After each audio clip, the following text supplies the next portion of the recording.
A linguistics professor was lecturing to his class one day. In English, he said, a double negative forms a positive. Like, I'm not stopping, I'm not getting sick. So double negative forms a positive. In some languages, he pointed out, a double negative is still a negative, and that includes Russian, as an example. He pointed out, however, there is no language where a double positive can form a negative. And a voice in the back of the room says, yeah, right. Because it turns out that in English, sarcasm is a double positive that implies a negative, where we say something that's the opposite of what we mean with enough of a tone of voice and an angle on it that people understand that that's not what we meant. No thanks, I enjoy carrying heavy boxes up 4 flights of stairs. You know, what could possibly go wrong? And a lot of us use those a lot of times. Sarcasm is a very pointed way that we use for communicating, and unfortunately there's a truth gap. Because what we're saying and what we're meaning are two completely different things. Or sometimes they're slightly different things. Sometimes we can do it as tongue-in-cheek, you know, as when we have the opportunity to snatch victory or snatch defeat from the jaws of victory. Or we can turn something around and look at it in a different direction. In this teaching, it's really important to say what we mean and mean what we say. And there are so many reasons for wanting to do that. When we start getting into double negatives, and I have notes written all over the place about the things that I wanted to be talking about here, very scattered. So perhaps that says something about me. Like a double negatives, I don't want to be sick. All right? And what that implies is something different.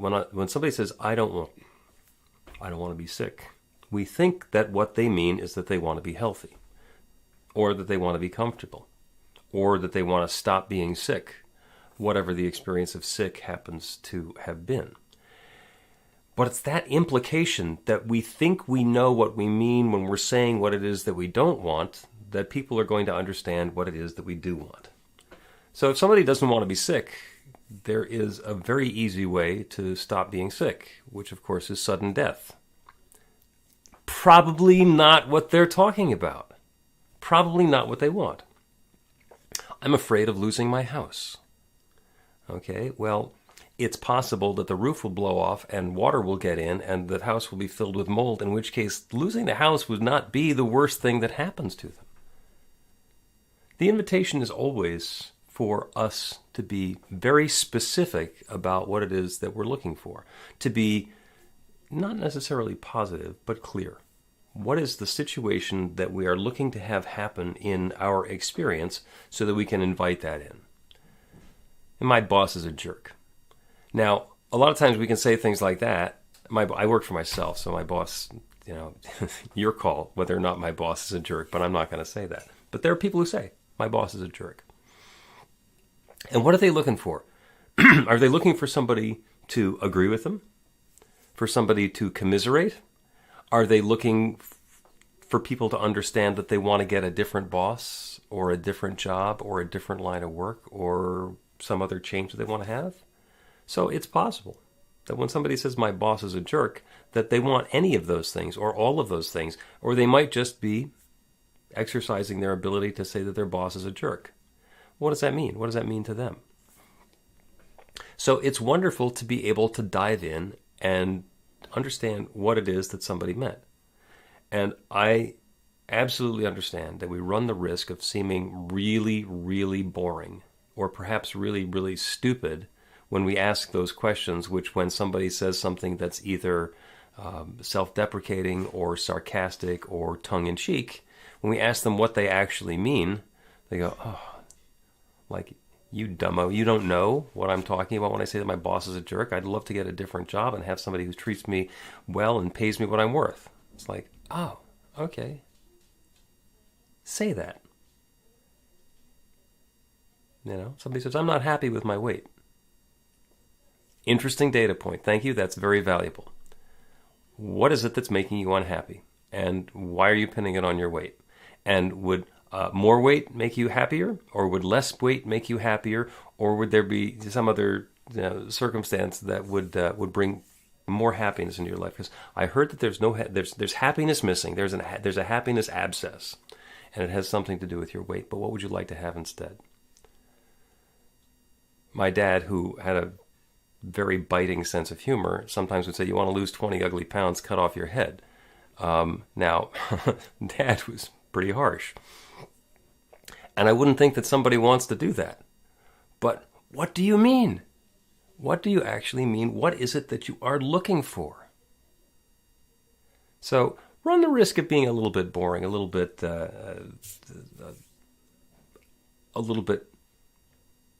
pedestrian in describing the things that you are looking for in your life. Because you can. Your words are diagnostic, and they're also prescriptive. Diagnostic in that you can understand where it is that you're starting. My boss is a jerk. I'm not happy with my job. I don't like the way that my relationship has been going. My health has been a challenge. And we can point to whatever our symptoms happen to be. My shoulder hurts, my neck hurts, my nose is running, my stomach is whatever, my dog is throwing up. There are all sorts of things that we can use to describe the experience that we've been having, and they are all very valuable. They are all completely relevant to the experience that we've been having. They are descriptive and help us to understand who we are, and where we're starting. So based on that, what's the experience that I want to be having instead? Robert D. McDonald has his 4 questions, and they are wonderful. The first one is, are you happy with the experience of life that you're having now? It's a yes or no question. Are you happy with the experience of life that you're having now? And if the answer is yes, then you're done with the exercise, because there's nothing further that you have to do other than say, yes, please, and some more. And if the answer is no, the second question is the one that starts getting prescriptive. Okay, what's the experience of life that you want to be having instead? So if I've been talking about, I'm not happy with my weight, my boss is a jerk, I don't want to be sick, I'm afraid of losing my house. What I want to do is understand, what do I want to have instead? When my boss is not a jerk, then who am I, and what does that say about my work? What kind of work am I doing if my boss is not a jerk? If I keep on going to the same sorts of jobs, and my boss is a jerk in all of them, then maybe it has something to do with the job, that the boss is forced to act in a way that I think is jerky in order to supervise me in doing the job. Or, sadly, in a lot of cases, it has to do with the fact that I, as an employee, am not particularly in attunement with what the organization is looking for, and the boss, in dealing with me as an unruly employee, seems like a jerk to me. There are a lot of things that we get to change once we understand that.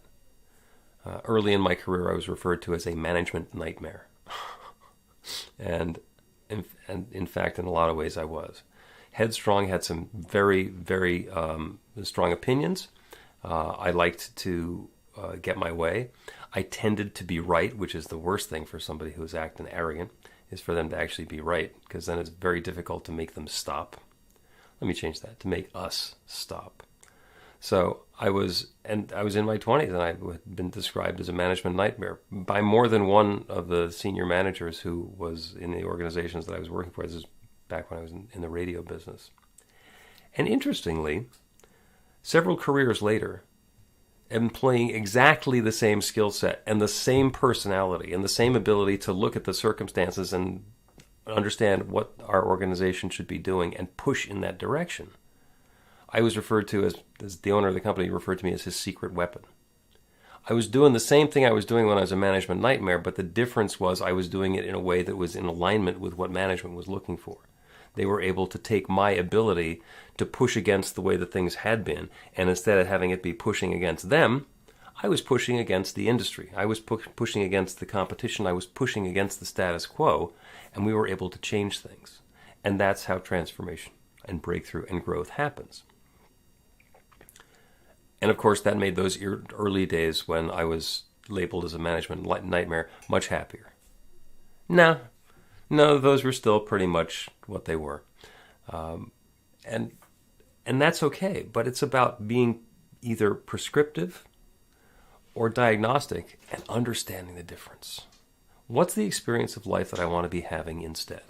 If I find myself being sarcastic and saying things that are not true with a tongue-in-cheek snarl, what do I really mean? If I were saying that in the clear, without the sarcasm, what would I be saying instead? Even if it sounds really boring. Even if it's all plain vanilla language because it's not funny and it's not edgy and it doesn't make people feel entertained. What do I actually want? What is that prescriptive, creative experience that I want to be having? When I'm happy with my weight, what's my weight doing? What am I doing? What am I wearing? Is it just about the number of the weight? Is it about the way that my clothes fit and feel? Is it about the activities I'm able to engage in? There's so many different possibilities of why I could be motivated to want to have a difference in my weight. I have met people in my life occasionally who are struggling to put on weight. They want to build up their muscles, they want to be stronger, they want to be heavier than they've been.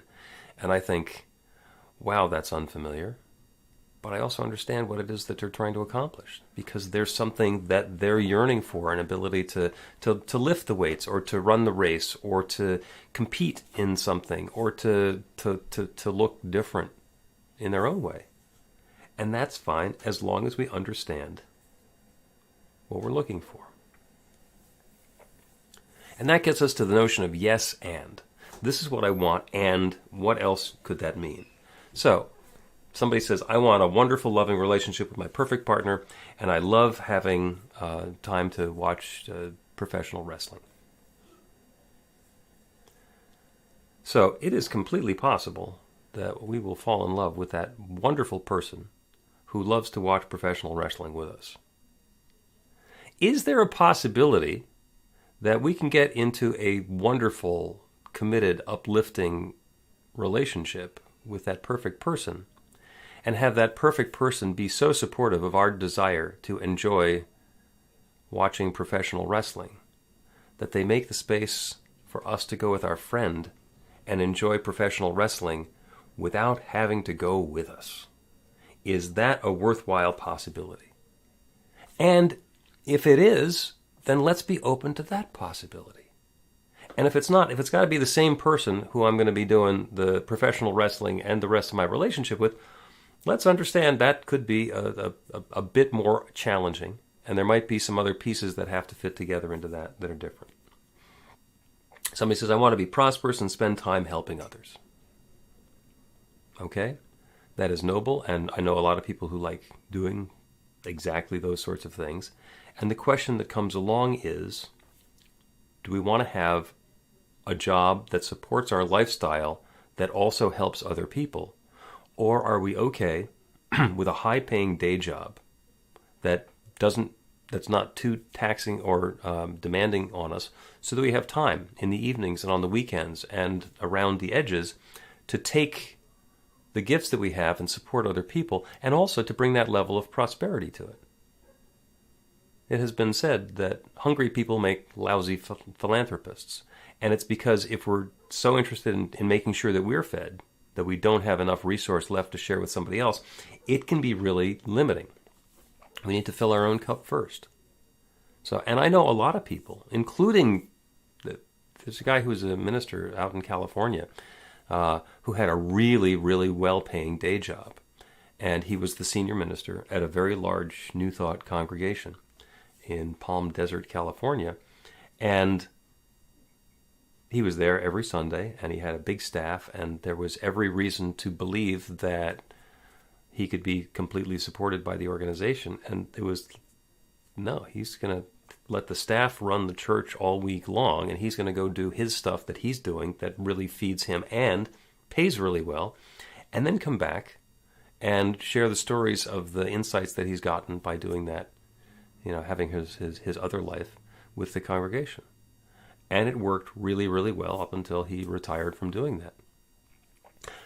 Don't think that the way you thought it could happen is the only way that it can possibly happen.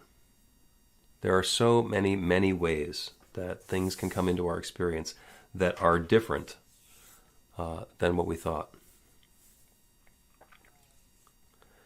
Sometimes I use tongue-in-cheek, sarcastic tone with students or with people who I'm engaging with, just to point out that maybe the words that they're using aren't correct. Like somebody says something, I'm not happy with my weight. My boss is a jerk. I say, oh, well, knowing that makes our life better. How? And does it make our life better? Probably not. Pointing out that it doesn't make our life better, instead of having it be a big teachable moment, gives us the opportunity to say something to fill in that truth gap. What do you really mean? The third question from Robert D. McDonald is, once I have it, how will I know that I have it? I'm not happy with my weight. Okay, what does that mean? What do you want your weight to be instead? And then we can start defining and understanding and explaining and putting a value on what that happiness is dependent on. So I say, this is what I want the weight to be. This is what I want the happiness to be. And then I understand what it is that I'm looking for. Then I can hone in on the truth. What is my goal? What is my desire? What it is that I want to be having here? And Robert's fourth question is, what's keeping me from having it now?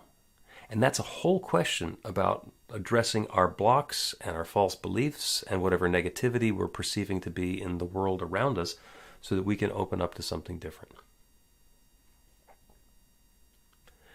Is Reverend Bill telling you not to use sarcasm? No. No, I am not. Sarcasm can be fun. Sarcasm can be quite entertaining. And sarcasm can actually be pretty pointed in helping us understand what's going on in our life and in the world around us. What I am suggesting is to be aware of it. To be aware that when you're being sarcastic, what you're doing is you're saying something that you specifically know to not be true, in a way to illustrate what you'd like to be true instead. And use it judiciously. I used to be sarcastic and do sarcasm all the time. And now it's a little sprinkling here and there. And in a lot of cases, it's not even sarcastic, because I'm not inviting something that's not true. I'm simply using it to point out something that wasn't true to begin with, so that there's room for something else. It's a great line from a guy who I worked with in the printing business. He ran the branch in Dallas. And he'd say, we don't know where we're going, but we're making good time. And the shorthand for that is ready, fire, aim. And there are a lot of times when we do that because we don't know what the target is. We don't know what it is that we want to be experiencing or achieving, but we want to get started with it right now. So the encouraging words for today is take a moment, understand what it is that you really want to have. Allow your word to be creative, to be descriptive, to be prescriptive, instead of just diagnostic and telling you what the problem is. Be clear about what it is that you're looking for and invite that in, because the infinite creative power that creates everything is going to say yes. It's already saying yes. It's only got the one answer. So when you say something sarcastic, the answer is yes. My boss is a jerk. Yes. Now what? Open yourself up to something wonderful, because you deserve it. You deserve it. The good is at hand. Let it flow. So it is. And so let's again return to our basic proposition. We are surrounded by a law of mind. It is a creative law. It responds to our thinking exactly as we think. And through careful practice, gradually we can weed out all negative thoughts, and we can replace them with positive ones. So the whole matter is simplified. And finally, we come to realize that we are dealing only with our own thoughts, while our thoughts, in their turn, are acted on by the power greater than we are. It is wonderful to know that we do not have to coerce this power.